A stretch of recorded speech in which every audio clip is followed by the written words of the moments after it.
On the air everywhere, this is New England Broadcasting.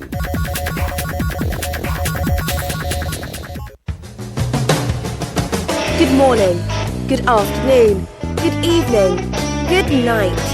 It's the Ron Van Dam Show. Okay.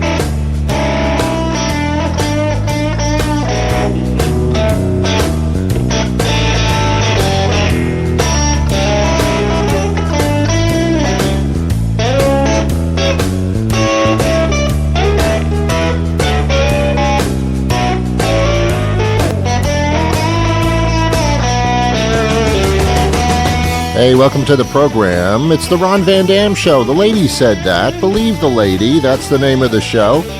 We're here every weekday. I know. Something wrong with me.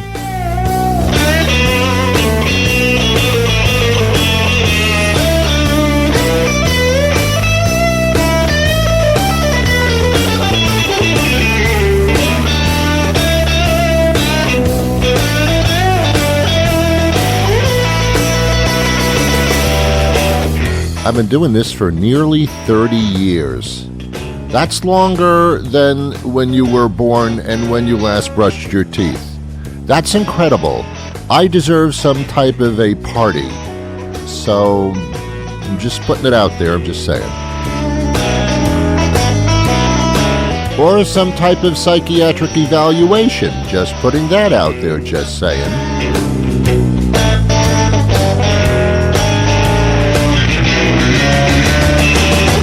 Actually, there's absolutely nothing wrong with me. It's you that has that psychological problem. Oh yeah. Look in the mirror, and then look really deep into your soul. Not good, huh? Not good.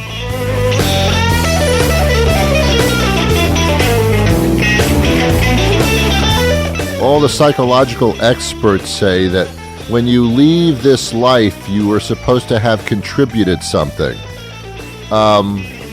I contributed $10 once to a homeless guy. Does that count?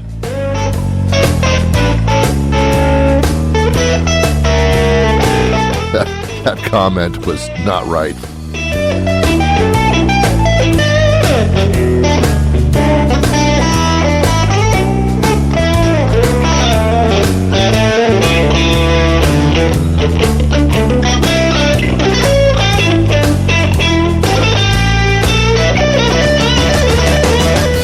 I'll tell you a true story, which happens to be true.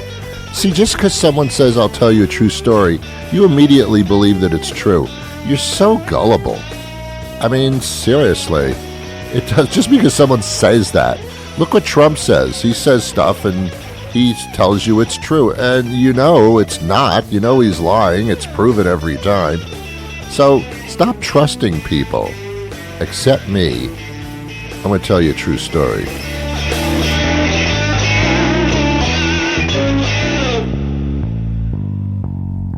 If I'm going to embellish a story, I will always tell you that, because that's the kind of person I am. But, yeah, this actually happened.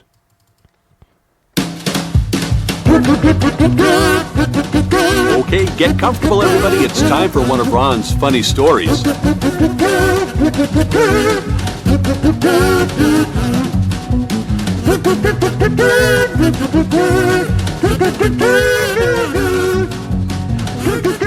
I could have started the story by now. I just love this music.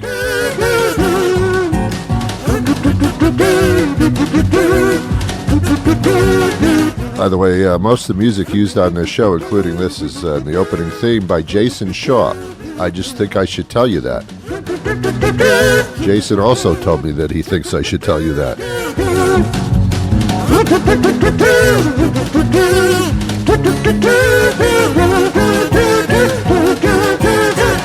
By the way, the opening announcement and much of the comedy bits are performed and written by John Shanahan. I thought I'd just tell you that. And John didn't tell me to say that either. All right, I wasted enough time with that. Okay, here's the deal. There's a large shopping mall near my studio, and I go there every once in a while. Get this, you ready? to shop. I know, really. And when I do, there's a long line of cars at the traffic light before you turn into the mall. You know what that's about. No one just drives somewhere anymore.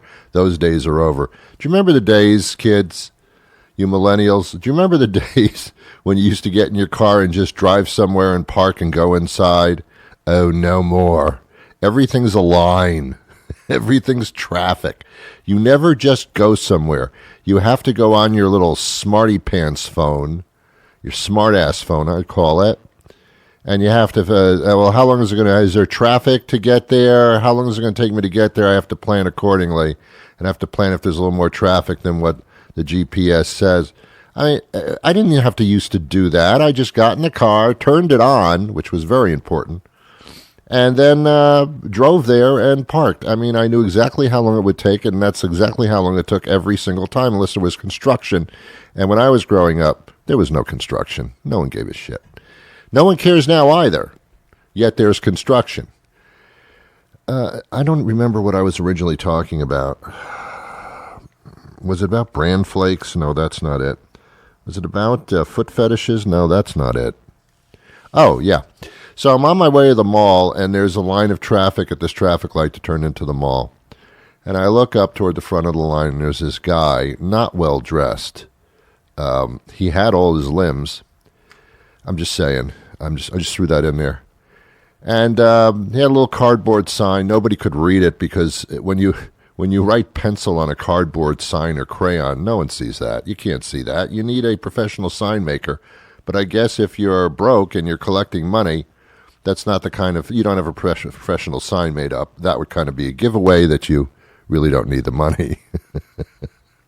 So anyway, so there I am sitting on the line, and I see this not well-dressed person collecting money from cars, claiming that, I don't think he said he was homeless. I think he said he was penniless or pantsless, although he had pants on. I really don't know what the problem was. But he did look like he was needy. And some of the drivers in the cars would give him money. Most did not, because they found him to be an annoyance. In other words, the attitude is, well, why don't you clean yourself up and get a job?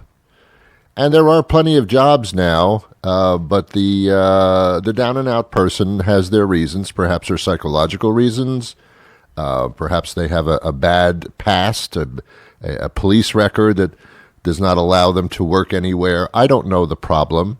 Maybe they figure walking up and down the street is a nice job. You're your own boss. You make your own hours. I don't think that's it. I'm being cynical. So, guy's walking up, and I see this guy every time I drive to the mall, and I go to the mall maybe once every other day just to make believe I'm an American. When you're an American, you just have to go to a mall here and there, otherwise you look stupid. So I see this guy there all the time, and sometimes his clothes are different, so he's got more than one outfit. There's a bar that I stop into every once in a while that's located inside the mall. And I walk in, and I happen to know the owner. Because I happen to know owners. When you know owners of things, life is better. So I go in there, the owner comes up to me and says, "Hey, Ron, how you doing?" I says, "Fine. Hey, that guy who's collecting money from the mall there, man, he's on my ass, man. He just, I don't know about him." And the owner looks at me and says, "Ron, that guy who collects money on that little grass strip before you go into the mall, sometimes he comes here like in the evening at 6 o'clock when his shift is over, so to speak. He'll come in here, he'll sit at the bar, and he'll order a ribeye steak, enjoy it, tip nicely, and leave. And we watch him get into a decent-looking, nice car and drive away." And I said, "Oh, my God, are you sure that's him?" I said, "Yeah, we're sure that's him. We see him every day. We know it's him. He's standing there every day at the entrance to the mall. He doesn't come in here every day, but a lot. Yeah, we know what he does with his money. We think he's all right." Oh my God! He's taking people for everything they have. And the owner says to me, look, first of all, he's not taking everything they have. He didn't take their wallet. And secondly, good for him. I said, what did you say? This is good for him. Isn't that what we all do? Don't we all scam somebody else in a sense when we're talking about collecting money? Don't we all overinflate our product? Don't we all play with the prices so that we can make more money than we really need to or should? Don't we jack up the price for certain people? Don't we take an item that costs like $1 to make and sell it for $100? Don't we all kind of take advantage of the public with our little marketing schemes? I said, yes, but that's very different than a guy standing on a median strip collecting money, claiming that he has no money and then spends it on steak. He says, look, Ron, I don't know if this guy, I don't know. The guy makes his money, he spends it, he goes home. I can't judge. I said, oh, my God. But you know what? I can. I do a radio show, and I can judge.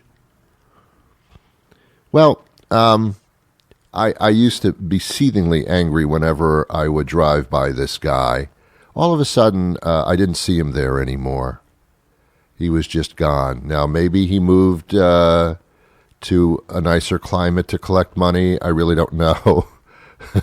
I have no idea why he stopped. Maybe he hooked up with somebody else and, that person has money. I really don't know what happened to him.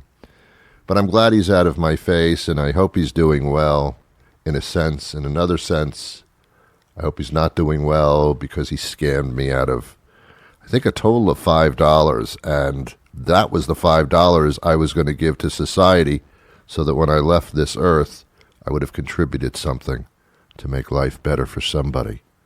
And yet, look who I helped. That was a really funny story, Ron. But then again, I'm in the 3rd grade.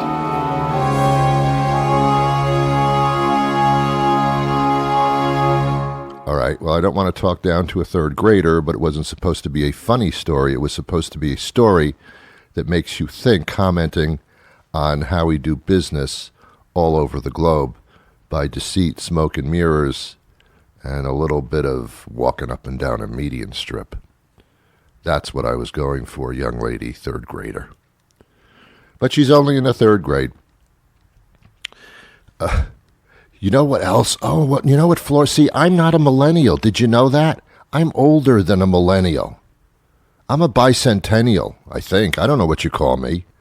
A baby boomer, a boomin' baby, a Generation W, a Generation P. Well, now I'm a Generation P because I pee all the time.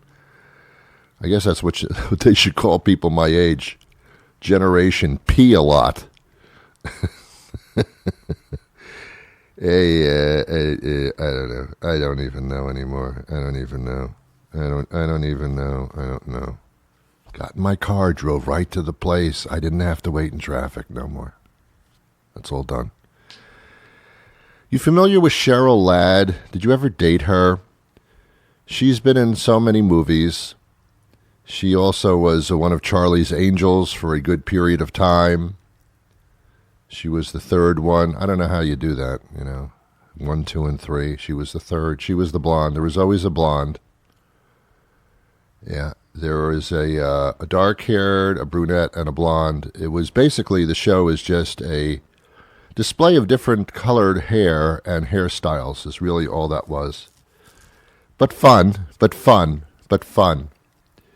An all-female detective agency was Charlie's Angels. Very similar to women in bikinis opening up a car wash. Same thing.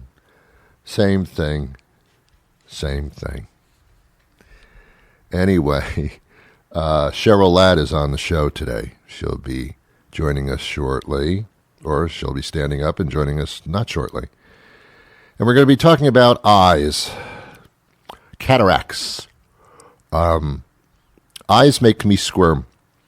I've never had contact lenses, or kind of didn't need them for most of my life. Don't need them now.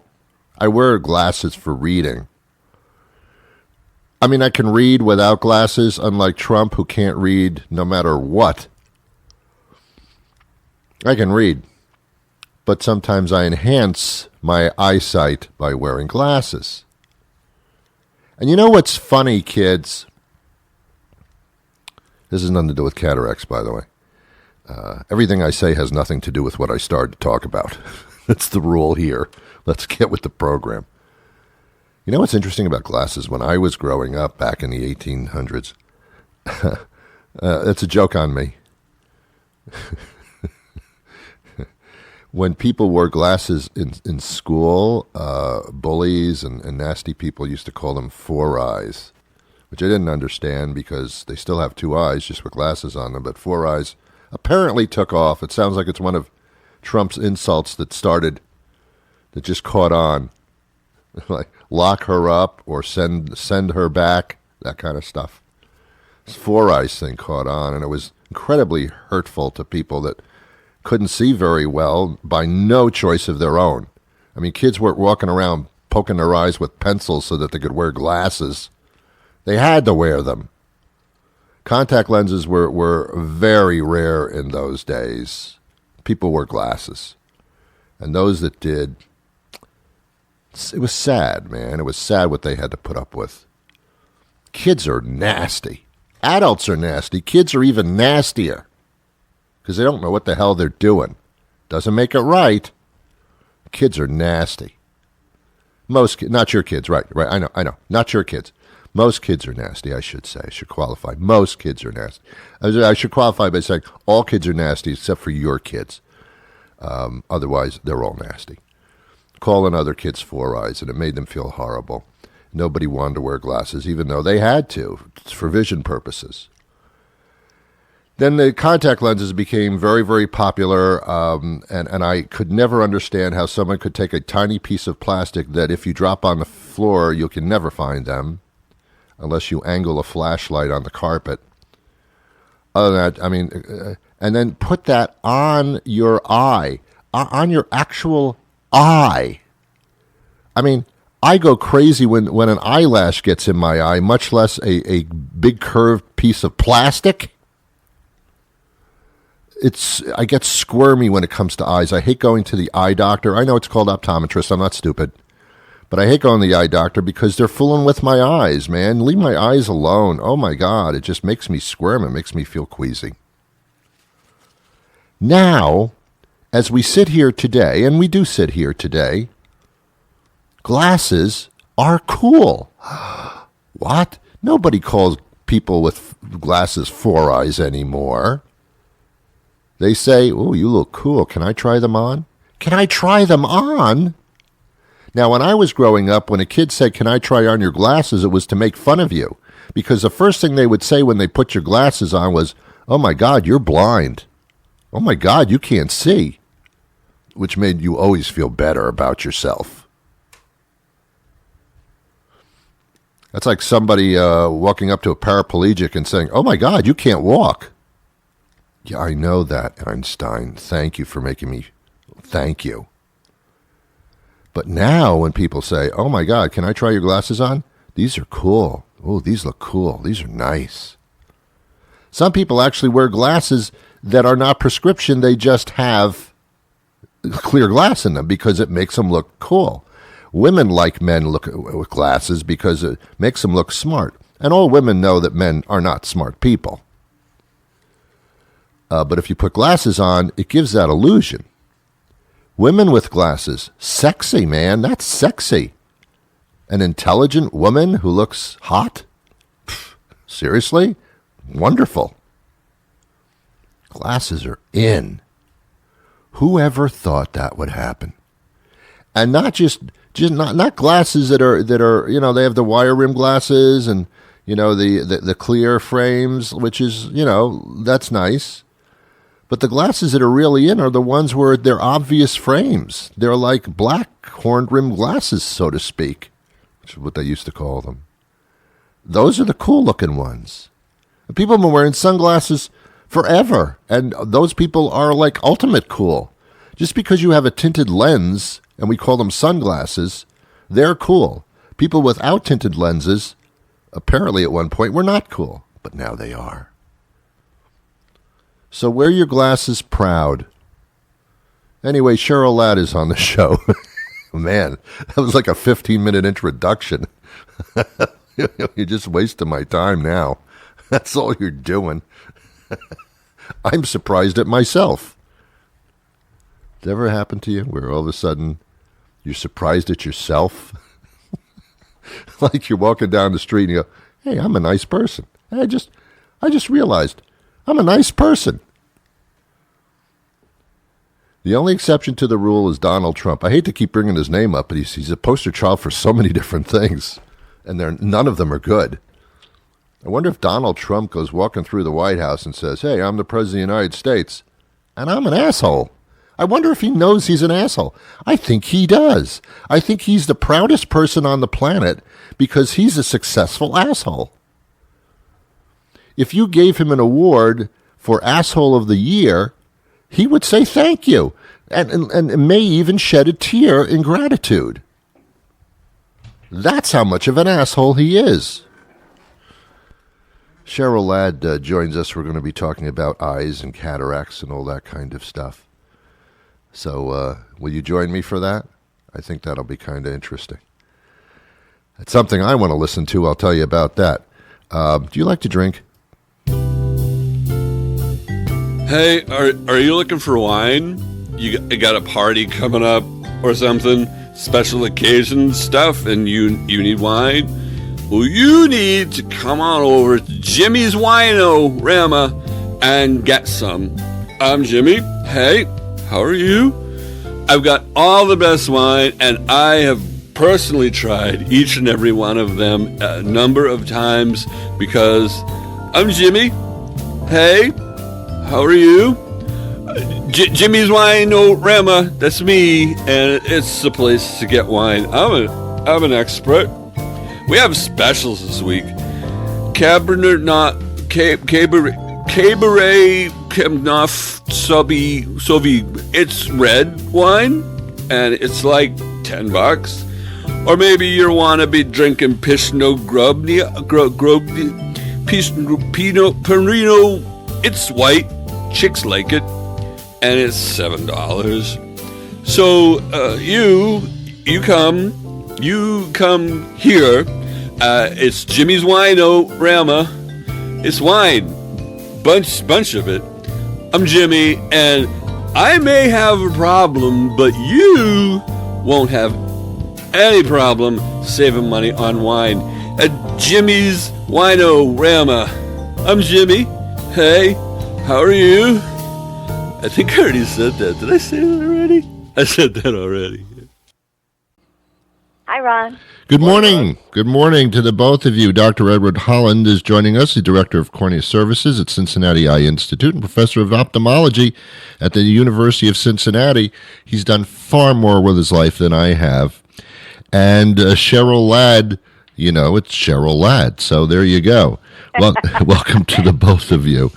We're talking about cataracts. And Doctor, let me start with you. Tell us what cataracts are for those that may not understand completely what that is.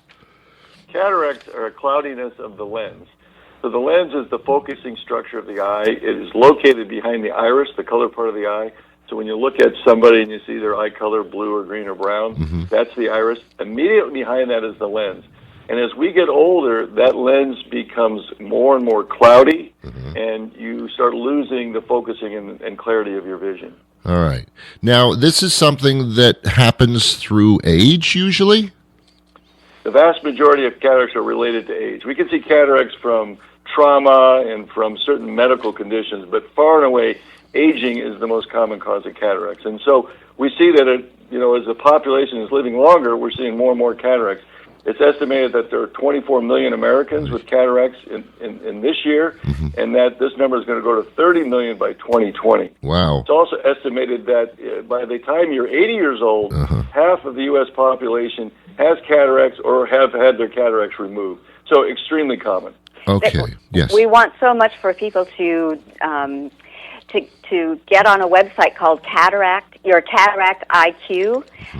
So important because what I'm here to talk about today is the fact that I knew nothing about cataracts, and my husband had to go and have his eyes checked. He was really having vision issues, and we didn't know what was going on.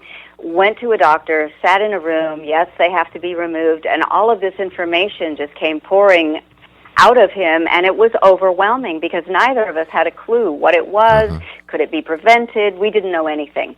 And consequently, it made it a kind of an anxious experience, and it doesn't have to be because now I have all this fabulous information about what it is. I will be a candidate for it myself, so I'm completely relaxed about it. I know all of the amazing procedures they have now to help people not only get your the cataracts gone, but also they have lenses that can improve what is perhaps a problem within your eyes.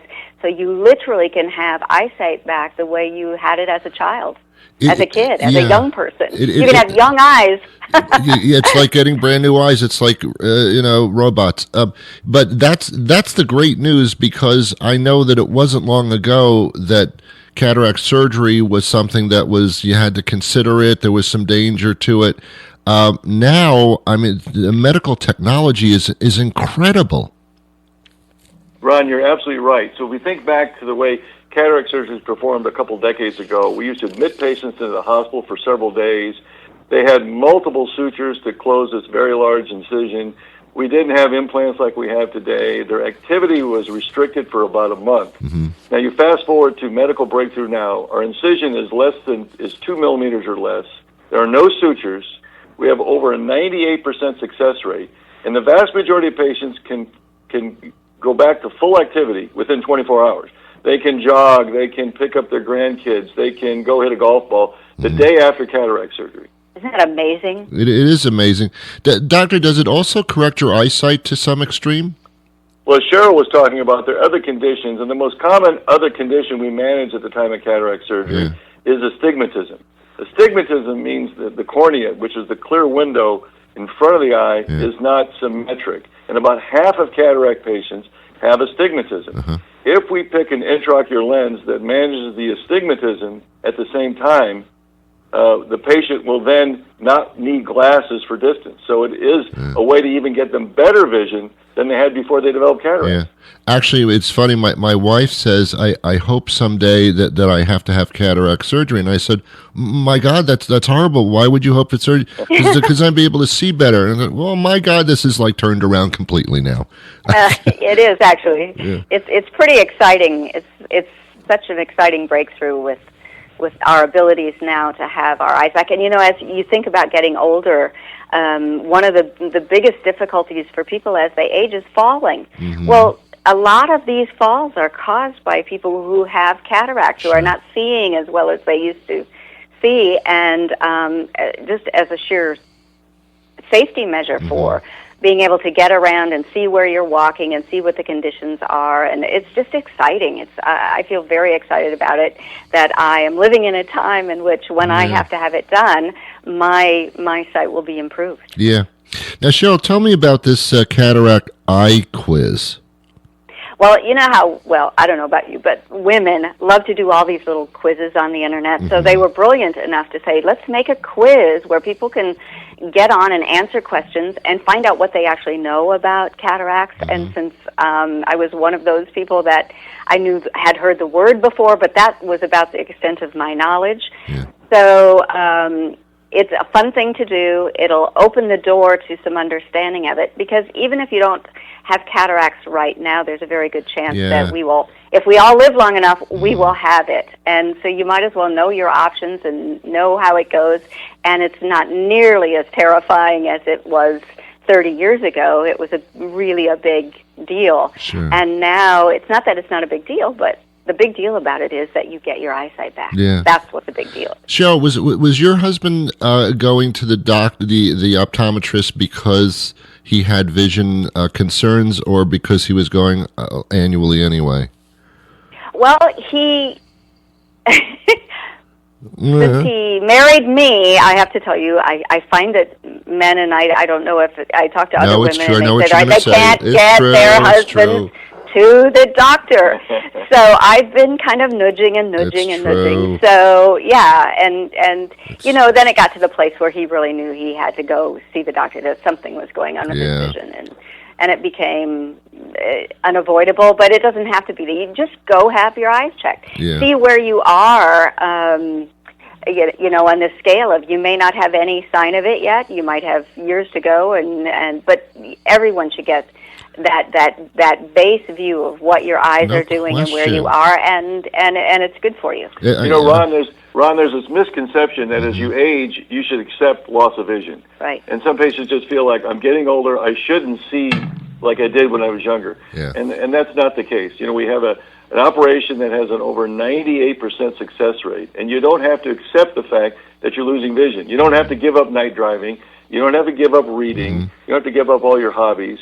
Get your cataracts evaluated, and if they're surgically indicated, have surgery.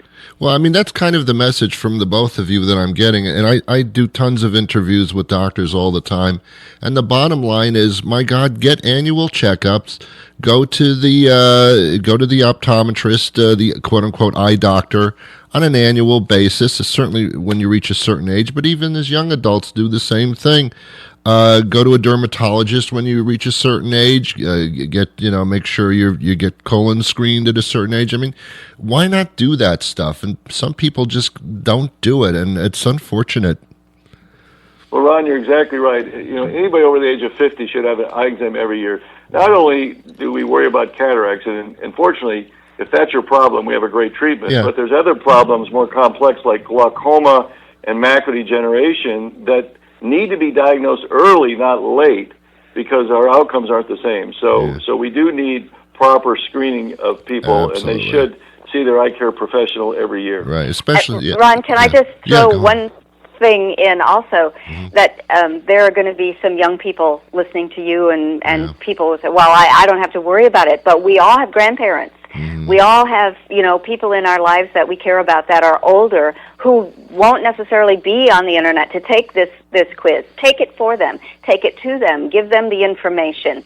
Because maybe your grandmother, who doesn't seem to want to go out of the house as much as she used to, maybe one of the issues is her eyes. So it really, this isn't just for people of an age to have this information. Everyone should have this information. You know, it's funny, my grandparents never talked about their medical conditions ever. You weren't supposed to do that, so you never knew what was actually going on with them, but hopefully times have changed. And I totally understand what you say about your husband not going. Well, sometimes, since I got married, I haven't bought one pair of underpants. She's done all of that for me. So I totally get that. One more time, the websites that we can visit. CataractIQ.com. Wonderful. Doctor, thank you for your time. Cheryl Ladd, we love you. Thank you so much for your time today as well. Thank you, Ron. Thanks for doing this. Thanks, Ron. Bye-bye.